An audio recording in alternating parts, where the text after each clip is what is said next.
And if you need to pause at any time, Samantha, please don't, because we are on a roll. Oh my God.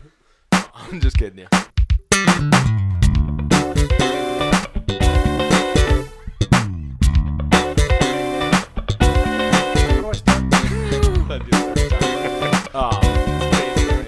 Yeah. Hey, we're back. What's going on? We're radio boys. It's Mike Bonnie. Yeah, I got you. All right. Hey, we're rolling back. This is Paisley Nights, and we are chronicling the days of Wild. I am Mark Bondi here with my co-host, DJ Dudley D. and we're talking about Paisley Park and the stories that came out of there. And we're not talking about stories from like the uber famous folks. We're talking about stories from just regular people who got invited to participate in a crazy scene. Folks were in there for decades. Prince was throwing parties, doing performances. He was doing his thing. So we're interviewing people, getting it the story told, right, Dustin? That's what we do. So it's been fun, and we got a lot more ahead of us. Tonight we are going to be interviewing Samantha Mccarroll-Hyne. Yes. Yes. Yes. And we are jazzed about it. Samantha it has been in the scene. She's going to tell you that whole story, but she's actually now managing the People of Paisley Park page, right, Samantha? I am. Which is fantastic, and our podcast is on that page. PeopleofPaisleyPark.com. Yes. Maybe that's why you're here. Maybe that's why Hopefully that's why you're here. So we got Sam here. You know, we're going to talk more about the People of Paisley Park. Wait, is Sam okay? Can we call you Sam? Sam is fine. All right, Yeah. cool. My parents call me Sammy, so that's awkward. Don't call me Samurai, because that's a big no. Okay. I would have never gone. It's so tempting though. Now that you've put it out there, so I think we're gonna back into the People of Paisley Park stuff. We're gonna come back around on that as this interview goes on. But before we dive into that, just like tell us about yourself. Who are you? What are you doing? What's your story today? Today I am alive and I'm here being interviewed, which I showed up not knowing that I was going to be interviewed, so this is a little awkward. Surprise podcast. Here you go. But I mean, this is not something that people need to prep for. The stories are already there. Right. So now you just gotta let them go. So who are you? What I mean, you working? Where do you live? What's your? I mean, not your address, but general vicinity. I live in Hopkins, so it's pretty much between Minneapolis and Chanhassen. I love for the Hopkins. I live there. out-of-towners. Hoagie's is my spot. Hoagie's is so Yes. good. Yeah, super cheap breakfast at Hoagie's. If you're in town for the celebration, go there. Yeah. What else? Where are you from? I'm from Hopkins. You grew up in Hopkins? I grew up in Hopkins. Okay. Yeah, I'm very boring. That is not true at all. We're going to prove that statement wrong. Yeah, that is anything but true. So you're from the Minneapolis area. Yes. Graduated I moved from around a lot. Okay. I actually did live in Chanhassen in like 2005, 2006. I kind of had a meltdown when Prince was getting divorced around that time. I was in elementary school, and I drove past on my way to school, and I saw a wrecking ball by his house, and I was like, no, and I cried for a week, and my friends were like, what's happening? I'm like, Prince moved. So Prince moved, and you had a breakdown. I had a total breakdown. So how old were you at this point in your life? I was in 6th grade, so I was like 12, and my friends So were you're like 12 years old having a breakdown because there's a wrecking ball at Prince's house. Yeah, and one of my friends was like, I heard Prince release a new song, Black Sweat. It's pretty good. And I'm like, I'm not going to listen to any new Prince music. Because of this wrecking ball. So can you describe the wrecking ball? Like, is this like an orange deal, a yellow deal? Can like you see it in your mind? In my mind, I think it was black. Like a big, like Miley Cyrus sitting on it, kind of black wrecking ball. And the whole truck was there. And was the wrecking ball swinging at this point? Were you watching when it I drove actually? past, it wasn't. Okay. It was just sitting there, I but- probably would have had like a nervous breakdown. But you knew what the wrecking ball was for. Oh, yeah. The house wasn't down, though. So the house was there and the wrecking ball was there, or the house was gone and the wrecking ball was there? Mark, I was 12. Yeah, I'm just curious. But you knew what was going on. I knew what was going regardless. on. And then Okay. I read the news that he had moved, and then that's when my week-long meltdown started. So you're 12. When did you get into Prince? So you're freaking out at 12. So when was your first time kind of knowing that Prince was Prince? So I say I'd probably started listening to him because my mom listened to Prince as well when I was a kid, probably like Mateo's age. I was old one would of that those be? kids, like 3. Is he 3? 4? I was a little younger than Mateo. And then when I was 5, I bought my first Prince album, and I didn't really know who he was at that time. I was impressed with the look. It was the Rave into the Joy Fantastic album. Okay. So that kind of weirdness attracted me to him. And then the music made it stick. You liked his little baby dreads or whatever he had going on. And then I think by the time I was 7, I had like the 1999 New Master, Come to My House, Emancipation, New Power Soul. Those were my jams. You had this going. So at 7 years old, your musical taste had moved from Raven to the Joy Fantastic to the 99 remaster. Yeah, which a lot of people don't like, but you need to listen to that again because it's so good. What do you like about it? I liked the jazz and the house music, and it was good, all into one.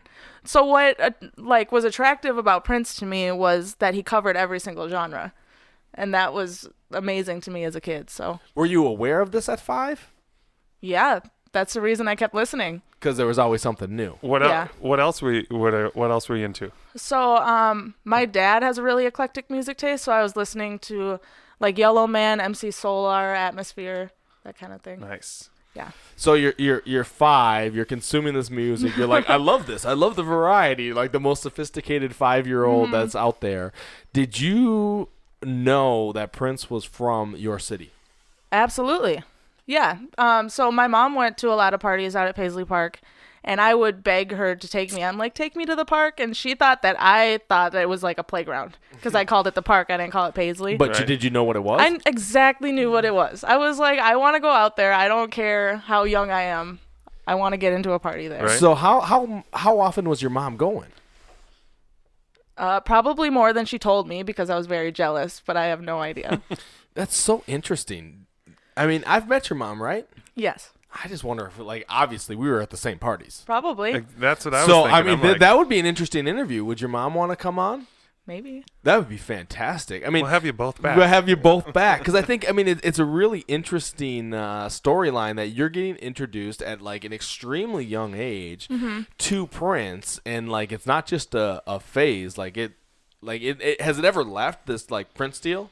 No, and it was interesting because I was talking to a friend in Atlanta a few weeks back, and she was talking about how people go through phases, how they're way into Prince for 3 years and then kind of lose touch a little bit and then find their way back in.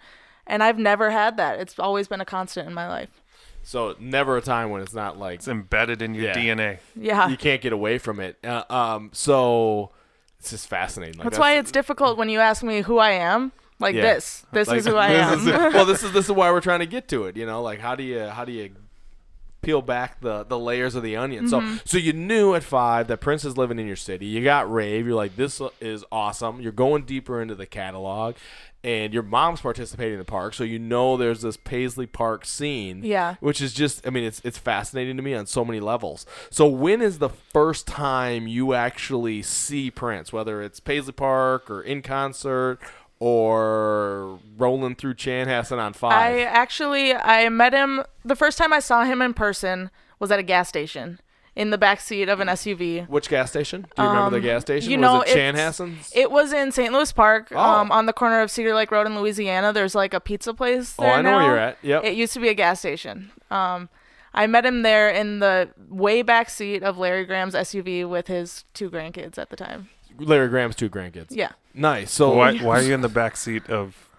What's going on? Why is Prince in the back seat? No, why? I wasn't. He wasn't. Prince was in the back seat. Oh, Prince was in the back seat. Yeah. I thought you said you were in the back seat with Larry Graham's 2 I was grandchildren. not. I was standing next to the car, wondering why my mom brought me up to an SUV with tinted windows in a gas station parking lot. So your mom's like, there's Larry Graham. Yeah. So you're so my mom knew Larry and Tina because she was working as a natural health consultant at Lake Winds out in Chanhassen. Really? And they would come in to buy natural beauty products, and they had talked to her before then.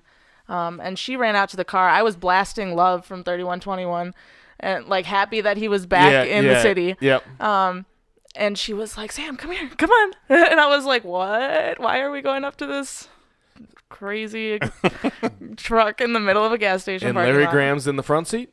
No, he was He was in the gas station with Okay, Tina. so Larry Graham is not in the car at all. No, he's not in the car But it is at Larry all. Graham's car. So you're going up to the car with tinted windows. Mm-hmm. Like, when do you realize it's Prince and Larry Graham's grandkids in the back seat? Well, so I saw the grandkids first, and I'm like, who is this random-ass man introducing me to his grandkids in a gas station parking lot? And then I saw Prince, and I was like, holy shit. Like, It's just wild. That's crazy. I called my dad after because I was so excited. I'm like, guess who I just met? He's like, Prince. I'm like, how did you guess? Like, because I was so excited. Yeah. He's like, there's only one person that would make her that excited. Like, that's it. It wasn't like Joe Mauer or something. Right. I don't care about Joe Mauer. Shout out to Joe Mauer, though, if you're listening. Yeah, I apologize. Okay, so what's this interaction like? Was this like a shake of the hand? Was this like a wave? Was this Yeah, like a it was, Sam? he leaned Because forward. did your mom know? Oh, not personally Okay. at the time. I mean, Okay. there were a couple interactions. I know there was a time she was at Paisley with this guy, Matt, who went to school with Prince. And Prince had set out like a bowl of stale popcorn and some flat soda. And they were sitting there munching on it like, what is this snack? And Where's he the ran pancakes? up. Was he messing with them? He was totally messing with them. So- He ran up to him and was like, how's the snacks? See, this is the beauty of this podcast, right? Is we get to find Prince the prankster at a Yeah. party at Paisley, Oh, yeah. putting out stale popcorn and flat soda, like Sprite, flat it's Sprite. fantastic. Yeah. And then watching people, that is just fantastic. That's a great I mean, it was story. a smaller party. They were invited, so it wasn't like a ton of people sitting around eating popcorn. But it's still him just messing with folks. Yeah. Because he had intent, because that's the way that dude rolled. right. He's probably like, Takumi, don't throw that away. Like, let that sit there for a few days. Takumi's like, I'll what? invite some people. We'll take care of This will it. be fantastic. So did they eat it, or did they? I mean, Because you're at Paisley, right? Like, what do you... Oh, and man, he's I standing don't- there like, you're not going to spit it out. Like, yep, they're delicious. Thanks. I have no idea if they kept eating it. So your mom kind of knew him. So how did the introduction go? How did it go down? Sam, this is Prince. Who says that? Tina said that. Okay. And she introduced him as Brother Nelson. She didn't say Prince. Okay, Ah. cool. Because they had just gotten done with church. It was a Sunday afternoon. Right? Yeah, so I met him as Brother Nelson. Awesome. Shake his hand? Yeah, I shook his hand. I was wearing a really awful Life is Good t-shirt with some cut-off jeans. It was really awkward. You remember what you're wearing. Why did don't I put think- this on today? Was there any Right. other conversation or? They invited us to church with them, so there was conversation after that when we eventually went to church. But Oh, as yeah, far he as did that a lot. interaction, I got invited yeah. many times to Yeah. church. Come Did you ever hang out. go? I didn't. Come hang out. You should have. It I was know. interesting. What I found most interesting is that Prince didn't sing at church. I would look over. Tina was a great singer. All of the gospel music that they sing. Yeah. She's awesome. Prince did not sing. He's like, you got to pay me for that. Right. Yeah, I wonder what he was thinking. Why didn't? Any thoughts on why he didn't sing? I have no idea, and I didn't ask.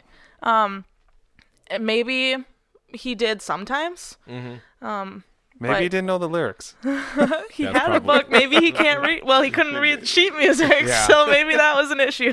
So you're seeing Prince at the gas station first, and Yes. any other like? Was it just hello, hello? Was that kind of the? Yeah, it was really quick, like Okay. 2 minutes. My mom was 8 months pregnant, and we were Okay. standing out in the middle of a gas station parking lot. Yeah, so it's just like we're rolling, and you're pumped up, and that's great. So then the next time you see him is at the hall, or Actually, a month. Well, doesn't you don't have to be? I'm trying to remember the timeline, but I think it was the next summer. Wait, you're gonna have to edit this because I'm like my brain. Doesn't matter. Where was it? Doesn't matter the timeline. The next time I saw him was at the 777 show at the Target Okay, Center. Nice. Yeah, that was my first concert as well. So did you hit all 3 shows? No, I only went to the 'Cause Target Center. You only so you missed Macy's. Why'd you miss Macy's? Yes. You could have gone to Macy's. So they had announced it in like May, right? Yeah. And so I was like, I'm gonna save up money, but I have no income at 13 years old, so it was really hard to save money. That morning, I didn't think I was gonna be able to go, and my grandma actually showed up that morning with tickets for the 3 of us to go. Nice. Yeah, The 3 of us being you, your mom, and and my grandma. And your Yeah, grandma? I guess 3.5 because my mom was pregnant. Yeah. all the generations. Making it happen. So but Macy's was no. Why no Macy's? We just didn't have tickets. Just didn't have tickets Yeah. because you missed the tickets, but you got the tickets to the Target Center. Yep, and So I what'd got you to think of stand in line for 2 hours outside of the Target Yeah, Center. because what happened that night? That was a crazy night, wasn't it? Yeah, the whole show started like 2 hours late. I remember it was really hot, and I was wearing this terrible dress that I made myself. It was awful. It was like a bunch of random neon colors, and it like wasn't a fabric that you wear. But you did. I'm so glad there's no pictures from that night because it would be very embarrassing. Where were your seats? We were in like the second bleacher row, like right off the floor. Okay. And our seats were real close to there. Yeah. What'd you think of the show? Your first Prince show. I mean, what were your impressions? I remember it was awesome, and there were like some middle-aged women sitting next to us that were like, "Oh, you're so cute! Like coming to a Prince show. Like I think you'll really enjoy it." And I was like, "Yeah, okay." And then I knew all the lyrics to songs they had never heard before, and they're like, "What is happening here?" So she is deep. Do you remember anything specific from that set that you're like, this was like super memorable? Do you remember what he opened with? He opened with Purple Rain, and my mom was in the bathroom because she was on bed rest and was having issues. And, so that was awkward. I'm like, "You're missing Purple Rain." And then I do remember when he played Sometimes It Snows in April, and I tried to record it on my phone, sneaky like, and my grandma was like, "They're going to kick us out." And I'm like, "Okay, shut up. Like, they won't kick us out if they don't know that I have a phone out." You still got that or no? No. Yeah. And it was such terrible recording. I had like a Razor flip phone, but it was like off-brand, like the Katana one through Quest. It was awful. So it did not really work. It didn't. So that's your first show, and you leave more pumped up than ever, and you're like, I am on this train for the rest of my life. Absolutely. Yep. So you had not been out to Paisley Park yet? No. So my mom said that when I turned 10, I could go out there. Ooh. And then The double digit. yeah. But then it went quiet, right? And it went quiet. Yeah, we used to drive out there, and we ended up having a lot of late night picnics at Lake Ann. And I do remember one weekend. Who's we? My mother and I. Okay. Yeah. Just like hoping maybe to see that something's going on. Yeah, so You're we'd like, "Let's drive go." by like Saturday nights to see if anything was going on. I'm not sure if she was in like your little phone call circle. Yeah. She ended Well, up that at had things kind of anyway, but dissipated by then, but yeah. Huh. but I remember one weekend I went home and she had a musicology water bottle on the dresser, and I'm like, "Are you kidding me? Like, I know you were out there and you didn't tell me." Yeah. Yeah, I So- was pissed. Yeah, which makes sense because you were 10 and you were supposed to be able to go. Yeah. But so between then and then, it wasn't very active though. I mean, that was No, it pretty wasn't. quiet time out of Paisley. So 2007, you go to the show, and then Yeah. when's your first time in Paisley Park? So actually, when he released the Lotus Flower website, I got my first job so that I could pay for that membership. Never got my T-shirt. Also missed the Paisley Park concert announcement by a day. Oh, so did you miss that show? I missed that That show. was a good yeah. show. So I'm told. But I mean, he charged me twice, just so we're clear. I was just just so we're clear. just gonna Just say, so Mark- we are clear. That whole Lotus Flower thing. Mark still holds a grudge. No, I do, because Prince owed me $77. And a T-shirt. No, I got the T-shirt, but just one. So But yeah. I had signed up, and they charged me twice for the deal. So the running joke when Dustin would see Prince around town, "Hey, Prince is coming down to so and so tonight," I'd be like, "Yo, talk to that dude about my $77." If he shows up, we ask him for my $77. I'm like, let me get right on that. That's the first thing he wants me to talk to him about. Dude, how long did I text you that for though? Like, it was seriously Forever. like years. I asked for that $77. Oh my god. Every time Dustin was hanging out with Prince, I'd be like, "Hey, give me that $77, yo." Yeah. Every Every time someone brings up the Lotus Flower website, I'm like, "Where's my T-shirt?"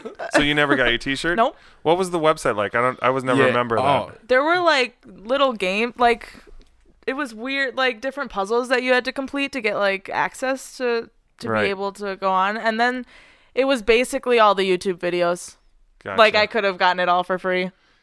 Yeah, what was the cost again? It was like $77, Yeah. and I didn't pay anything more than that. He owed me Yeah, it was $77. No, I forgot because it was like a year membership, but they Right. never came back with like the second year. Right? So you got the access to the website, and then he gave out the code for the Paisley show. You got a T-shirt, but the website Maybe. did not have It was just anything videos. spectacular. And there was it that globe? Yeah. There was And like a then- globe, and like the globe would spin, Yeah, and I they would never- have videos on it. So you'd flip the They globe had like the one Coachella ways. video and stuff, which you can all Oh, find yeah, online right. now. And then they had the Morning After single instead Yeah. of Crimson and Clover on the online version of the album. But that was also like he always did those like back like the MPG Yeah. Music Club stuff, and like a lot of times that's when you're getting into the rehearsals. Mm-hmm. Like when I was doing the tour, the One Night Alone tour, it was like, every spot we went to, it was like at least 200, 250 people that were showing up early that were Yeah, part of the part of the MPG deal. Music Club, Yep. and they're coming in and they're Yeah. This was essentially like round 2 of the NPG Music Right. Club. Like that had been down. Lotus And I Flower was the joined- new deal. Because did he on Lotus Flower? Is that where he released Colonized Mind first? Because he had like a loop Maybe. of Colonized Mind on a website, and that Yeah. was like the only thing that was on there, and it was like coming soon. But then you got the whole. I don't think I was Colonized on Mind. it at that Oh, point because I was trying to find a job to get money. I wore that thing out. I would click back to that website all the time, and I didn't know I wasn't fancy enough to like not need the website to listen to it. I would literally, dude. it was the song or it was Yeah. Colonize Mind, because that Nice. thing was smoking. Yeah, and I joined the Still NPG is. Music Club like the last month that it was up, which was awful timing on my part. Oh yeah, But I got to see like the virtual tour thing that he had in like the chat rooms and like the I remember they had like the musicology with the soundboard yeah. type thing in the store. So you started to buy some Prince stuff and get out to some things. Yeah. Well, actually, my first time out at Paisley Park was 4 years later. I was 19. And he was doing the rehearsals for the Montreux 2013 Jazz Festival. So what are the dates of this? So I believe he had a rehearsal July 5th of 2013. I did not make it to that one. They had announced it in the Okay. Third Eye like TV chat. Yeah. And they were like, 40 minutes will open the doors to people. And I had just gotten home from work. Were you Yeah, DJing we were there. that night? Dustin DJ'd that because we saw Did I? him. Yeah, we saw him in Chicago Did a couple I? of days before at the Oh, okay. at the City Winery. Oh yeah. So that was that whole like it was like we were in Chicago, visiting the in-laws and like total Prince style, right? You're just like hanging out, and then it's like, hey, Yeah, I remember that. You were like- Prince is gonna have a show tonight in Chicago, and we're just happen to be down there. I need some clothes. Yeah, we headed to the store. We got all geared up, like, because we just went down there. We were going down there for the day, drop our daughter off, and then we're coming back up. So we were literally gonna spend that night, but we weren't ready to like. It's like jeans and t-shirt weather, right? Shorts, t-shirt. So we got new clothes, got tickets, went down there, and the show just banged. It was like Prince, the consummate like entertainer with the horns Yeah. and the whole scene, and it was just like small stage, and just like the dude just went up there and worked it. And I hadn't seen him in a while, right? Well, and it's also kind of like that small, intimate Paisley Park vibe, but in a different city with a bunch of Different people that right? are just jacked up because Yeah. they have. When's the last time they saw Prince? Yeah, and Or and, ever. and it just happened today. Like you had Right. no build, just like Samantha on this interview, zero Right. build, right? See, I this am is not prepared at all. yeah. We're just employing Prince techniques here. See, he's masterful and he's taught us his ways. So we Yes. just work him into the scene where all of a sudden it's just got to pop, and then like the energy flows on its own. So so that show all happens, fantastic, beautiful, jacked up, right? And it's just like, man, I just saw Prince. It's been so long.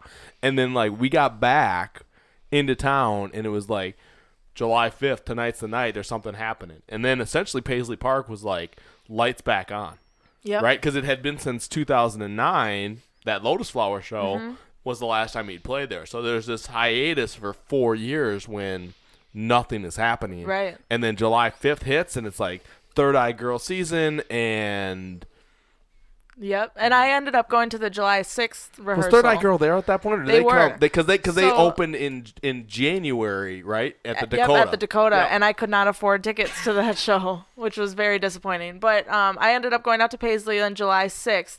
I worked 6 a.m. to 10 p.m. and then went home, showered, and got my ass out there. That's hardcore. Yeah. So your first experience walking through the doors, like, what's it like? Like you're driving there. What's it like?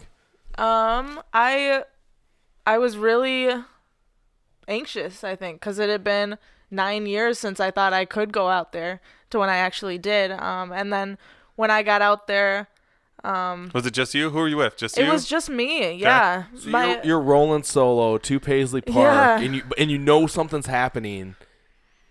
Yeah. Anxious? That's the Very word? anxious. And then Did you make any noises in your car like, I'm gonna be? We were just like, I cannot say that I did that. At least publicly, I will not. But you're ready.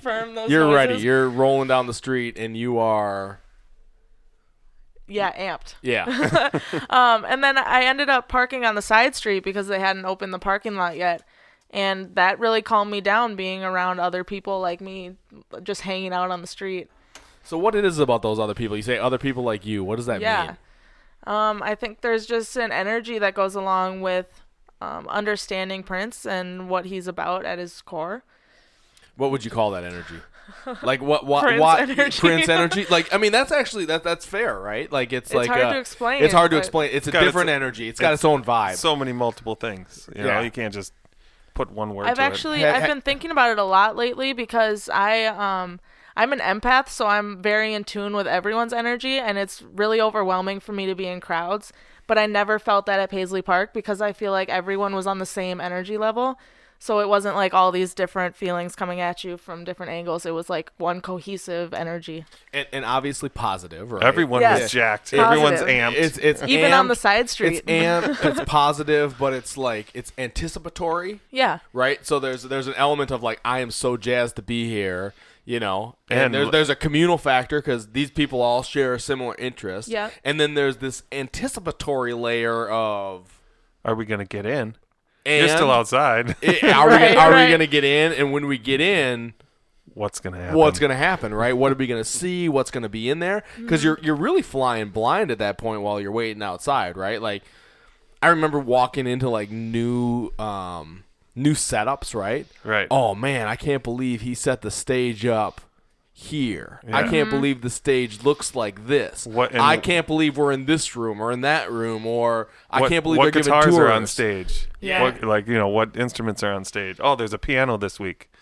You know, you never know what's going to happen. Right. So you're feeling that in the parking lot, and then all of a sudden they open the gates, and you drive in, you park inside. What happens? I was very impressed with, like, all the people I met out on the street had been going there for decades, and they were very welcoming, even though it was my first time there. So by the time I actually got in, it already felt like I was part of a community. Did you know those people previously? No, absolutely not. Do you remember those people today? Like, do you remember who some of them are? Yeah, like, I have a picture with them. I've met Vanessa Drews. Yep. I met Heidi Vader out there.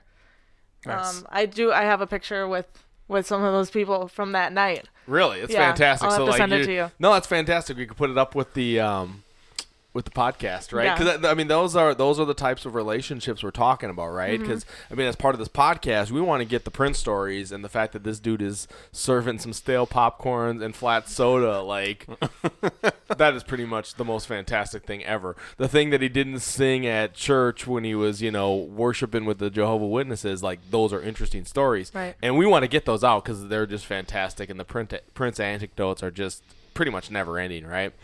Very interesting. But I think the other layer of this thing is like what the community that was Paisley Park, the building, the music scene for that period of time, what that was.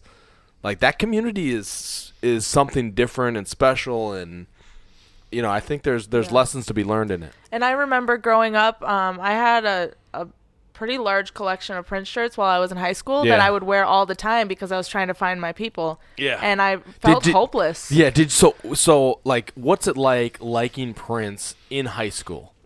In Hopkins High School. Yeah. It's I connected more with the music instructors than the other kids. There you go. Really? So like, was it hard to like? Was going to school difficult then, or did you find other ways to connect with people?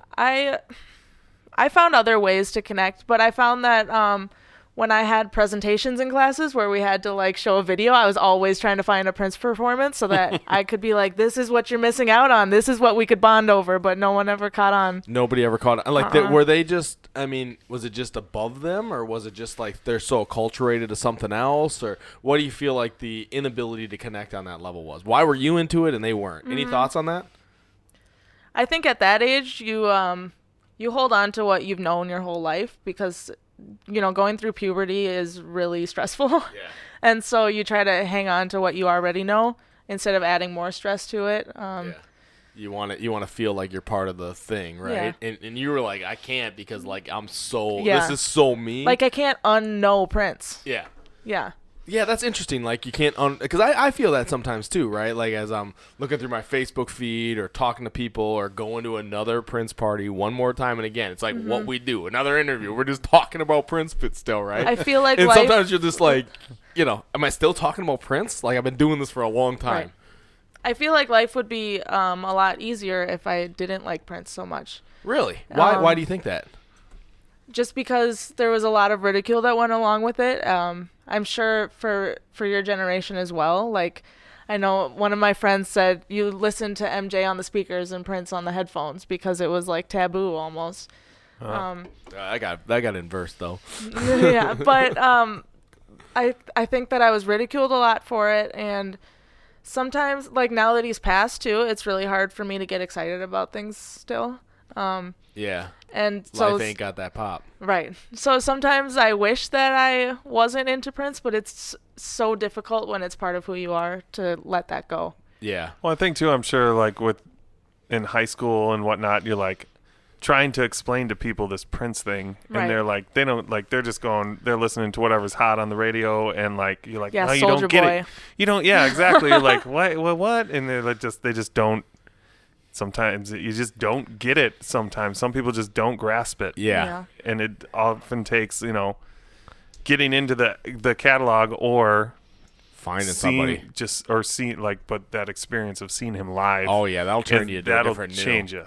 Yeah. And I was really into, in high school, I played saxophone, so I was really into like all the jazz stuff like Herbie Hancock Nice. and Duke Ellington, Johnny Hodges, and hearing Prince play those songs, I was so jazzed. Like there was one night where they were doing the NPGQ or MP Jazz, whatever you want to call it, and Prince got on his guitar and started playing Chameleon by Herbie Hancock, and I'm like, I love this song. Yes. and it just shows you like his musical understanding, right? Yeah. Like that dude just did all kinds of stuff. Like I've never heard that story before. Yeah. When was this? That would have been 2015. All right, so you go out there in 2013, and now No, it was doesn't- 2014. we're close enough. Okay. So you turn on the heat in 2013. Tell us about the journey between 2013 and Are you going out there Yeah. like every party Yeah. that you can find out about? Every You're- single one that How I are you heard learning about 'em? I didn't have a car for the first 3 years that I went out there. So it was a lot of like borrowing people's cars, asking for rides. Like if he posted But on you- Twitter you- or whatever, you- I was out there. You're gonna You make a found way, it. Yeah. right? Found a way. These are my people. This Yeah. is my guy. We're doing this, and while you're going, I mean, are you interacting with Prince at all? Does he begin to know you as you kind of?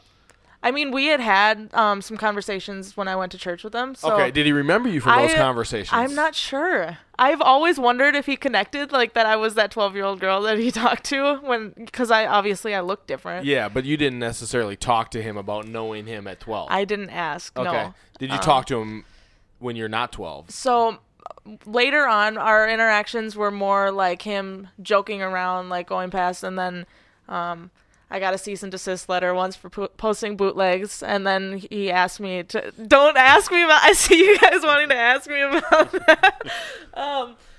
But then he had his assistant reach out about distributing Hit and Run Phase 2, so it was like Okay. kind of distant interactions, but more. Yeah.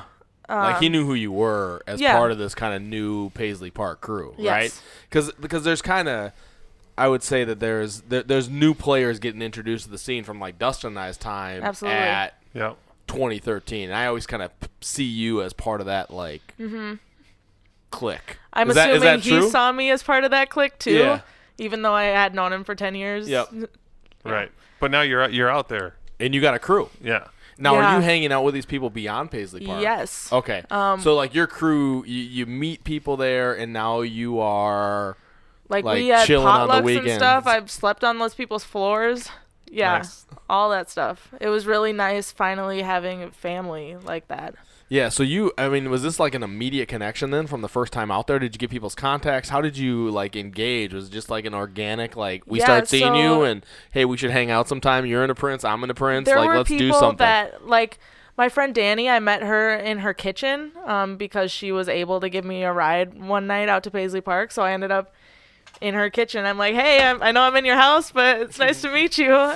And then I ended up sleeping on her futon that night too. Sweet. Until I could get home. But a lot of really immediate connections like that just because we're all in the same boat trying to go out to the same shows. Do the same thing. Yeah. So as you're seeing these shows, I mean, one getting better than the next. Are there any more memorable shows than not? Tell us like one of your most memorable Paisley Park shows. So I'd say my most memorable one was when he did the after party for Madonna. Yeah, tell us about that. Madonna's in town playing Minneapolis, right? Right. St. She was Paul. at XL. Yep. We got a call from Donna's husband, Trevor, saying come out at like midnight. Who's he calling? He called Jesse. Okay. So Jesse was doing like the tours at the time. Yep. And he would call him. If they had like a music video shoot they were doing too, he would call and be like, can you get this number of people together for like a crowd scene, that type of thing. But he called and was like, really small list of people tonight. Like, make sure it's people you can trust. Don't tell people that'll tell other people. Like, that kind of vibe. Did you have any like thought like if Madonna's going out there at all? I mean, you knew she was in town, right? Yeah, I was at work actually, and I had like a fake meltdown so that my boss would let me leave. And I like ran to the train and went home to grab some clothes, and then had someone else pick me up. But I remember telling one of my coworkers, well, Madonna's playing XL, so maybe he'll do a show with her. I have no idea. We talked about that before, like how when we were going out there religiously, like if someone is like Lenny Kravitz is playing or so-and-so is playing in town, we'd be like, there could be something at Paisley later. This is Tuesday night. Always a connection there. I remember I went to a couple of shows, like Leanne LaHavis played at the Varsity Theater, and I love her, so I was like excited to go anyway. But I'm like, Prince will probably show up to that, and he did. He was up in the balcony with his third eye shades on, doing his thing. Really awkward. But yeah, the Madonna night. So we got out there about midnight. We went in, and then her tour bus rolled up. It was her and like her band and 20 backup dancers and like the Paisley Park backup group. dancers. Yeah, just 20. Which it was really fun to watch them. They had like a dance circle going on in the Love for One Another room. And just next level, right? Yeah, next level. And the DJ that was out there, it was like I think DJ Kiss from LA.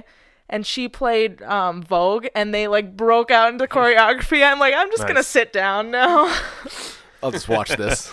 But the staff that night was really minimal too. I remember at one point he was like, turn off the house lights or turn up the house lights, and nothing happened. And he said it again and nothing happened because he didn't have a lighting guy there. Yeah. And so he got off the stage and went back to the back of the room and was flipping light switches, and he turned off the bathroom lights, and nobody turned them on the rest of the night. And people were like going to the bathroom in the dark, and they're like, I don't want to mess with this because Prince turned them off. That's weird. a good story. So Madonna and her crew roll in, and you're like, what's Madonna wearing? I don't remember what she was wearing. She had a grill in and like a side braid, and she looked very tired.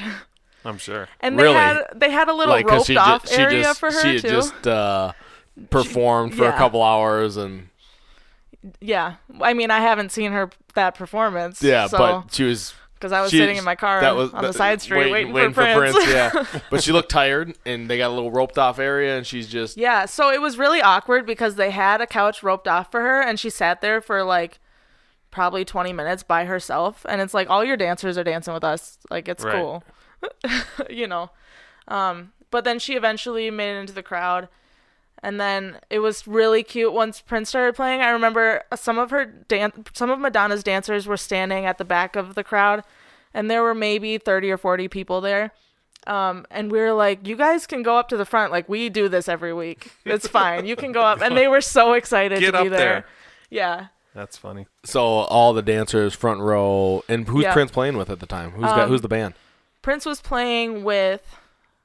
Kirk was on drums, Mono Neon was on bass, Donna was on guitar, And then I believe Xavier was on keys and Adrian was on electric sax most of the night. Do you remember any of the set, or do you just remember Madonna was there? They played like all of Hit and Run Phase 1. It was so good.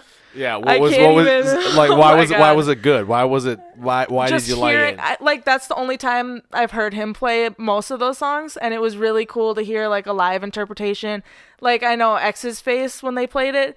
Donna was playing that on her guitar, and it was like so sick.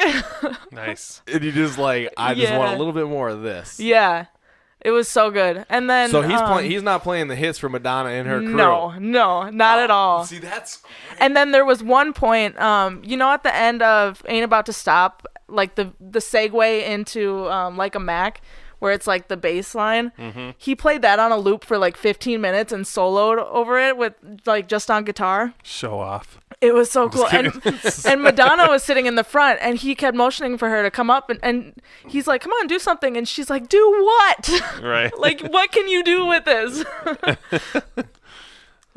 So she didn't get up there and play or anything, but he's rocking. I love the fact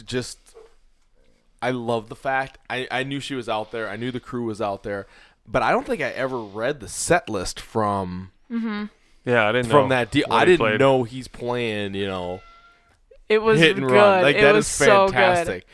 Yeah, and then that was the first night that he played Free Yourself live too. Okay. So at that point, I didn't realize he played that before because I knew he played it on the. So he had released it microphone. about 2 weeks earlier is when we were in Studio A listening to it, and and it was like a brand new track. Were you doing that a lot? Where you're listening to tracks in wherever? Where were you listening to that one? That one was in Studio A. So That was the first time I was in Studio A, okay. actually. Tell us about that. Oh my god, he just threw the cat.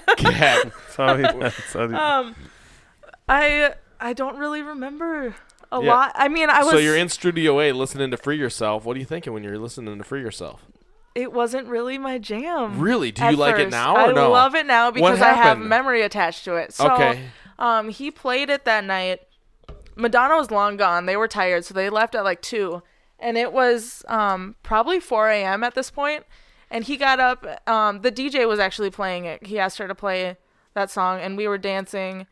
I remember Danny and Denise and I were dancing with Prince's assistant Marone. Yeah. And that was like the first time I had seen her like interact with people like that. Because she's usually like total business mode. Like you see her hair in the crowd, whatever. But I'd say like it was probably 10 or 15 of us left. And he had us singing background vocals and he couldn't hear us. So he had us like file onto the stage to sing in front of his microphone to an empty room. Nice. Which was crazy. So you're on that track? No, I'm not. What? Because that would have been like a live version, a 45-minute live version. Okay. So you're just singing the chorus, but he never used the... Yeah, we were like stomping on the stage too. Yeah. We didn't even realize he had left. Like 2 minutes, we were sitting there singing and stomping, and then we see him walk back in at the back of the room and wave, and we're like, okay, I guess we'll... Like, we all cut off at the same time. But guess it's time to be done with this. It's like, y'all gotta go. Yeah. He's still here? It was great, though. I remember that night, though, really embarrassing part. I can't believe I'm saying this. He had us clapping on the upbeat for like 15 minutes straight. Like my hands were numb, right? And then when we got up on stage, he was like, add the hand clap. So I started clapping on the upbeat because I'm like next level clapper. And everyone else started clapping on the 2 and 4. And he stares into my soul from like the keyboards, like back to the left of me. And he goes, in time. And I was like, shit, okay, sorry. So he called you out for... Yeah, for being too funky. Yeah. You would think he would have appreciated that. Right. Well, like we were just doing the weird. I know. There was no instructions I'm here. like, you trained us to clap on the upbeat, and then you're going to call me out for clapping on the upbeat? Yeah. Fine. It's fine. At least you didn't come in then on the 1 and 3 like most. I would never. Like most rhythmic white people. Never. That is fantastic.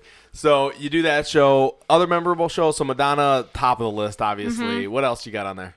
7-7. That was a good show. That was that's a good your first show. one. I'd say October of 2014, I was out there with my sister, and she was 7 at the time, and that was awesome to be able to experience that with her. Did she get it? Like, is she like a Prince fan like you? You know, we were like right on the front row, right in front of the mic stand.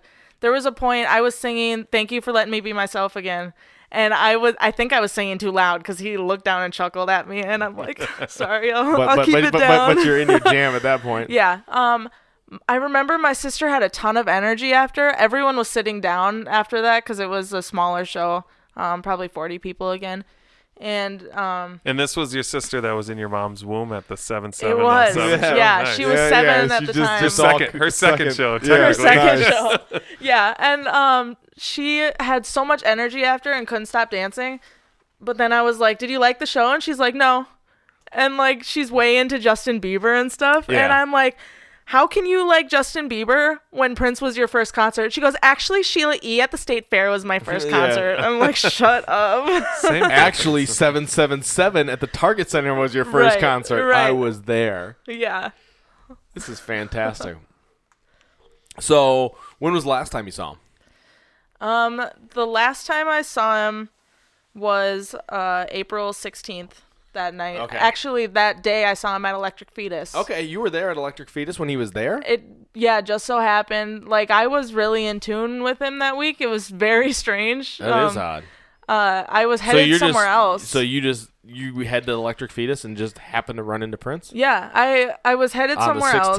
16th. And then because I was gonna just buy that tour book that night at Paisley, and I'm like, well, I'm right over here. Might as well get it. I was actually going to get dinner, and then it decided it didn't sound good, like what the exact thing that I was going to get, and so I stopped there. And right when I was walking in, I grabbed the book and I turned to the counter, and then I look up, and he's with Kirk and Marone walking out the back door. Crazy. I was like, weird timing. Yeah, but then and then you see him at I saw him that Paisley, night. Yeah, and it was weird because I remember he like got up and did a speech in the smaller room. Yep. And me and my friends were just chilling on a couch, and we're like, this is like, we'll just sit right here. We've seen this 40 times before. Like, it's fine. We'll catch him the next time. Is that how many shows you did? 40? Yeah, I went to about 40 in 3 years. Yeah. Nice. And I remember too, his assistant Marone came over to take our picture, like as a group, and then she came back like an hour later and was like, "It wasn't good enough. I have to use a different camera." Like, and I'm like, "That's really weird." What do you think they did with that picture? I still haven't seen that picture. I don't know. That's I have no idea. But then he did come into the bigger room. Yeah. And to finish his speech and play the piano a bit. Yeah. And I remember him talking about the show in Atlanta, and he was like, "This is the best show I've ever played," which is probably how he felt about every single show after he did it. The last show was always the best show as far as he was concerned. And I think he said that in an interview once. You know, what's your favorite song? You know, the last one or the next one. The next one, and whatever. You know, I mean, he's it's kind of the way that dude rolled. But I remember him talking about how he was gonna release the show. He loved the recording. Because he could hear the audience members like kind of heckling him. Yeah. And then one of my friends said something, and he's like, "Yeah, like that." Nice. Like just joking around. And then I was out there actually that Monday night after the show. I had brought one of my classmates I was going to the University of Minnesota at the time, and I was recruiting someone. Like, she was so ready to go to every party during the summer, and we went out to the Arboretum after class, and I remember messaging him, and I'm like, "It's really nice weather outside, like get outside, it'd be good for you," like that kind of thing. And then we drove past Paisley Park. How are you messaging him? Through Twitter. Okay, so are you talking to him on Twitter during this season then? Like one-on-one? Yeah. What are you guys chatting about? That's private, Mark. Yeah, that's private. But I mean, how often he slid into your DMs? Yeah. How often are you chatting?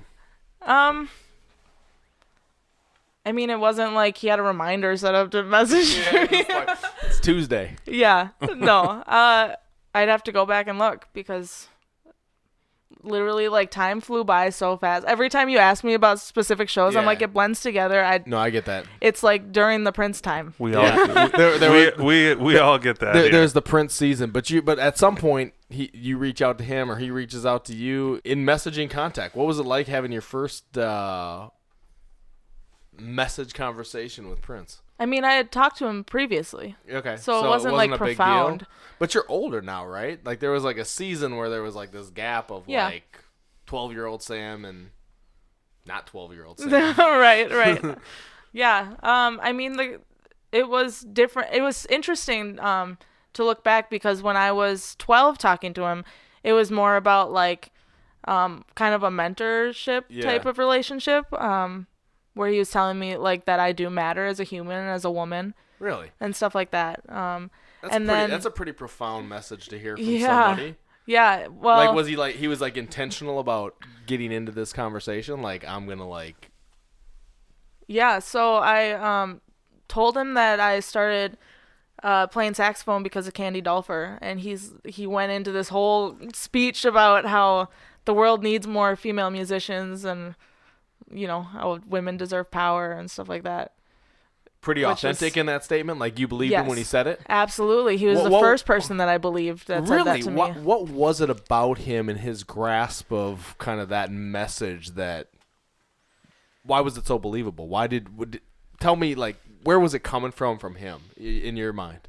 I think, because I knew his music pretty well at that point, and I had heard a lot of really positive messages about women. Yeah. And obviously as a kid, you like know how grand this person is. Yeah. I ended up kind of forgetting that as the time went on, but at that time it was like your opinion matters more than most humans. It really was, got ingrained in my brain. How do you feel like that has impacted your life? I mean, how has that shaped you? I mean, this 12-year-old girl hearing this from Prince, like, what does that mean to your life today? I learned a lot about respecting myself and about not wasting energy on people that don't respect me. Nice. Which is a profound lesson to learn as a kid, I think. For sure. That's amazing. And I mean, you do your own artwork as well, right? When I have time. When you have time. So, but I mean, tell us a little bit about, like, I mean, do you feel like, I mean, no Prince, there'd be no artwork, right? I mean, like that shapes kind of the trajectory. So I don't like wasting time creating if I'm not inspired. Okay. And he is a great source of inspiration. So tell us a little bit about kind of the work that you do and what that looks like.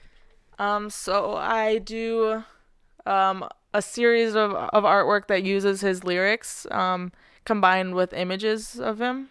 Okay. If that makes sense. Yeah, the images, and essentially it's like words that have the lyrics around the image. Have I not seen this? You've been to my house, dude. I got a Samantha original. That's right. Okay, I've seen that one. Boom! Exodus has begun. Days of Wild. Yes, Here we go. Okay, that's right. That's right. Now, I got those lyrics on my. For deal. people it's listening, fantastic. where can people see your artwork? Find your artwork. I don't even know where I have it saved. I'm in this mentality get where So you don't sell it. You just make it, or people commission you? I don't sell it anymore. I used to. Okay. I did a piece a few weeks ago. I was staying in Atlanta with a friend, and as a thank you for like staying, thanks for staying with me, I did a piece based on the Atlanta show that he did because that was her last show. So I listened to it and wrote down like specific things he said during that show. Within the show, and that's fascinating. And I can post a picture of that as well. Yeah, we should get some links on the various deals. Well, if we can put that out, you can help us with that. I can try. Yeah, because you can set up a little Facebook page with all this stuff. Because I mean, I'm telling you, the work is incredible. It's really, really cool. We've collaborated on a few things. Mm-hmm. Yeah, and I'm under this mentality that I like to create and then let things go. So the first, I did 5 of those pieces in the first series to kind of, it was right after they took all the stuff off of the fence for the first time outside of Paisley Park. Yep. And that weekend, we took a bunch of flowers from this banquet that was supposed to be held at Paisley Park that we were volunteering at, and we made this huge that like got canceled, thing. right? Well, it just got moved. Okay. Yeah. So we took all the flowers from the tables and made this gigantic heart on the fence, and then I made some artwork to put up too to try to encourage people to keep leaving things. Yeah. So that they wouldn't forget about them. Yeah. Did you put anything on the original fence? I didn't because I went out and sat out there so many days, and I'm like, I don't know what physical thing I can put here that would compare to the energy that he gave us. Yeah. So I did go out there and I danced at 3 a.m. That was cool. Music blasting from my car because I'm like, I'll give the energy right back. But as far as like physical things, there's really nothing I could leave. Yeah. But then once the stuff got removed, you kind of came back with the flower and then like essentially a creation. Yeah. And I created that artwork with the intent of leaving it to be damaged by the rain and wind or whatever. Yeah. And so I learned a lot from Prince in that aspect where it's like create and keep moving. Yeah, keep pressing on. Yeah. So then you started doing your pieces at that point and Yep. so we're gonna get a link to it. You don't like to talk about it. I don't like promoting myself. It's really weird. I didn't even think I was going to be interviewed today because I don't like talking about myself. I've always been that way too. Like back when I was like first DJing for Prince, some of my friends were like, "You need to promote yourself. You need to be blowing this up and blah blah blah." And I was just like, "Nah, I'm just gonna I'm just doing this is what I do. It's natural and it's organic. And probably the moment that I start, putting it out everywhere, what's going on, it's gonna end. Yeah, exactly. You'd rather ride that wave and create and move on, right? Right. Yeah. Create and move on. Yeah. I mean that's what we're doing here, right? Like it's like that same kind of legacy. Like we're creating, moving on, putting it out there, and. Can I go back though? I have a technical question. Yes. Twitter. So one time, I'm gonna have to pull up the screenshots, but there was one time, I can't remember when it was, but it was April 1st, and I tweeted, I was like, "Party at Paisley Park tonight, Third Eye Girls performing, $40," and all of a sudden it was like, Third Eye Girls following you, and it was like ding, and it was like you got a DM, and I got to go back and find the screenshots exactly what he said, but it was something about your mom's house or something like that. It was like a joke, and like. So when he DM'd you on Twitter, would you get a follow? Because you can't message people unless you're following people on Twitter. Right. Because then he unfollowed me. You know what I mean? He followed me to roast me, and then he unfollowed me. So you could you roast him back? No, I couldn't. Oh my gosh! Just in and out, man. In and out. He's like Ali on the Twitter roasted. He wasn't following. I think that for some accounts you can set it so that people can't see that you're following them. Oh, maybe. But there were times where I would post pictures and not tag anyone, and then he would grab my picture and post it, and I'm like, right. What's happening? Maybe there's something different too if you're verified. I don't know that. Yeah, you get a little more game or something. Yeah, a little more clout. I don't have that. That's really come on, Twitter. So verify me. So as we're moving down the road here, so you're currently administering People of Paisley Park? Yes. What does that mean? So I started. Lori Holmquist started People of Paisley Park. When did it start? I think fall of. What year is it right now? It would have been fall of 16, right? I think it was after he passed. It was after he passed. 16 or I don't 17. remember what. I'm so bad with time. Yeah, it doesn't matter. I've been trained to not be able to tell time properly. Yeah. But she was working on it for a long time, did a really great job with it, and then asked if I would come on as a writer after she interviewed me for a story. And so for a while I was doing artist features. Okay. So a lot of the artists that worked out at Paisley Park with Prince, I would write their stories and post them. Nice. And those are all out there now, right? Those are all on the website. That's just content that you want to dig into more of what Prince was doing, more stories. Absolutely. That content's there. Yeah, and she hired me to do the website design as well. So when you go to the website to listen to the podcast, which you've probably already been to the website, that work was all me as well. Nice. So the whole design, that whole deal is your creation. And then do you still do a lot of website design? I mean, is that part of your deal or? I get bored doing the same thing every day. So it's if someone comes to me with, will you do this weird project? Yes. Yes. So you're in there. So if you got a weird project. It's got to be weird. It's got to be weird. If it's not weird, if it's normal, we don't want normal, but weird. Yeah. Yeah. Sam's it's great because I just started a new job less than 2 months ago where now I can do event planning and social media marketing and talking to people and talking to dogs. Yeah. So all this stuff. You're off to the races on this thing. So People Paisley Park, you're administering it, getting new content, and kind of managing the Facebook page. So Lori stepped away April of 2018. Okay. And she asked if I would take it over. And I am overwhelmed, I think, because I can't create that much content by myself. So it's really helpful that you guys want to create content. Yeah, we want to create a lot of content. I mean, we're just getting started here. These are the first episodes hitting the street. Our vision is to give people voice for the stories and to, get that interaction. I think the written stuff that's done is really good, but sometimes it's this long form interview of the people, the stories at Paisley, the relationships that were formed, and just the things coming back to you out of things coming back to you that you didn't remember, the stale popcorn story that you're like, oh, I forgot that happened, right? Or grinding on Prince. What? So grinding on Prince. Yeah. You just been holding this one back on us. That was my really bad record. Grinding on Prince. All right, tell us. I have never told this story publicly because it's very embarrassing, very personal, and he tricked me into. It was like a dance grind. It wasn't like a sexual thing. Yeah. I have never thought of him in a sexual way because I met him when I was a kid, and he was more of that fatherly type person than like a sex idol like most people see him as. So, but the grinding story, nonetheless. Oh, yeah. So we... DJ Mike used to play the wobble a lot because he's like a wedding DJ. So that was like at the time. And that was the jam out there. When I hear the wobble, I picture Third Eye Girl in the center of Paisley Park wobbling. Yeah. I remember there was one night I was doing the wobble and Prince had sent these twins over to talk to me, to get some information about who I was. It was very awkward, but I'm dancing right now. Can this wait? This is the wobble. This is the jam. Wobbling. But there was one night, it was in the soundstage area, and I was on the end of the whole wobble block, and I was facing forward. And right when I jumped to the left, he timed it perfectly where he walked by and I jumped forward, right kind of with Prince, between my legs. And I'm like, do I stop dancing? I don't know. This is my grind right here. Very awkward. Okay. Was he laughing? He kept walking, but he was he does that side look where he's he got you. I did this. Yeah. I planned this thing out because Prince is scheming like that. Yeah. He's 2 moves ahead. He's a schemer. He's letting the popcorn sit for a couple days. Just let that sit. Don't throw that away. That's great. That's a fantastic story. What else should we know about you, Sam? I mean, this has been fantastic.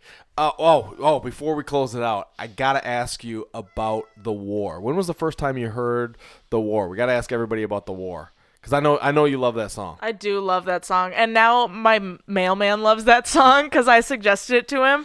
So, literally, I leave a Post-it note with a song suggestion every day for him. His name is Greg. He's awesome. So you're posting on your door every day a Prince song. So it's I work at an apartment community. So he comes, and it takes him 20 minutes to deliver everyone's mail every day. So on top of the mailboxes, I put a Post-it with a song suggestion every single day. And one day I gave him The War, and the next day he comes in with a cassette tape in his front pocket with The War on it. He's like, it was worthy of a cassette tape.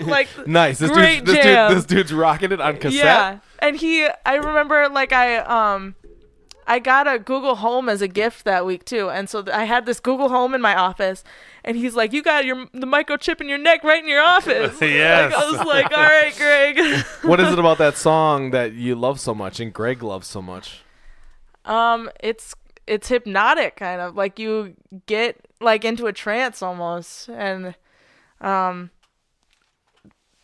don't know.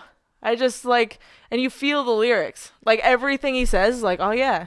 Oh yeah, I feel that. I'm with you. I'm on this Prince vibe. Well, it's because hypnotic. he hypnotizes you first before he comes at you with crazy ideas. Yeah, right? Yeah. So you have to be on the same level. So do you think there's a method to that madness? When he's rocking that, is he knowing what he's doing? I mean, I think he knew what he was doing every step of the way. Yeah. So yes. Yes. So that hypnotic trance, I'm going to get him with this, and then I'm going to bam with that. That was all predetermined. And Prince then was they're working going that to be in the going studio. into their job not the next studio day. at Paisley Park. Yeah. He's getting mailmen to make microchip in your neck comments Which is fantastic, Still, right? yeah. So you and Greg are vibing at that level. Greg's in the club. Greg's totally in the club. And we inviting Greg to parties. Does he know DJ Dudley's D's spinning here soon? Yeah, let's bring Greg down. Yeah, bring Greg down. Well, it's been great having you. Anything else you want to leave us with? Hold on, wait. What else? What's your favorite album? Oh God. These Missed days it. probably Rainbow Children. Okay. For a long time. You're into the jazz stuff, right? Yeah, I'm you into like the that. jazz. I'm not a very religious person, but I like those ideas. I like hearing things that people are passionate about, no matter if I agree with them or not. So I think on that level, I really appreciate that album. But for probably 15 years, New Power Soul is my favorite. Okay. Because it's a jam all the way through. Your favorite song? You got a favorite song? Like out of everything? Out of everything. It's a really hard, dumb question, but can you answer it? I can. It's a pair, or it's a tie between Muse to the Pharaoh and Poom Poom. It's complete opposites. Yeah. Well, why do you like that? You like that Poom Poom? Dustin used to rock that thing. I love that song. No, this dude that song was on repeat, and Dustin be like doing his little dance. I remember every time. Those are the jams. The Artificial Age release party, Lenka was DJing, and she started to play Poom Poom, and Prince ran up to the DJ booth and was like, "Don't play that!" Like, motion with his entire body, like, cut that off. I think it was probably because he wanted her to play new stuff because it was a release party. Yeah. But then all of the DJs were scared to play Poom Poom after that. I'm like, play my song.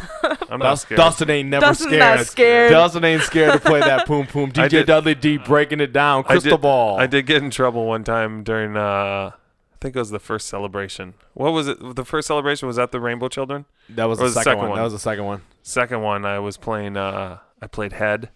It was like early. It was like the second song. People hadn't even gotten in yet, but Trevor, head of security, came over and he was like, "Do not play this song." And I was That's like, so funny. "Oops, let me switch it up real My quick." bad. It's so funny. It's great. But yeah, he went through different Phases of like, yeah, you could play this, but no, you can't play that. Well, there was another time in Chicago. I remember the story.